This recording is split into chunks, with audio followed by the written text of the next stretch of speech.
Alright, silakan.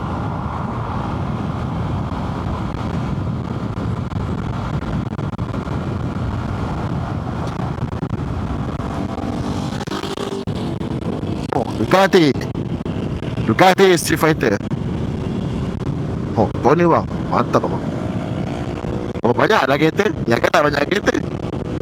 Banyak. So kita layan jam hari ni. So memang ni motor ni memang perform lah dah masa jam. Tak perlu nak tukar gear. Pulas je. Tapi aku suka kan skuter ni kan, brake dia depan, dua-dua kat tangan. Bila brake dua-dua kat tangan, so kau senang nak tekan dua-dua. Automatik memang aku akan tekan dua-dua. Kalau macam aku bawa Z ataupun Y16 kan, kadang-kadang memang just selalu aku tak pakai brake belakang sebab dekat kaki kan.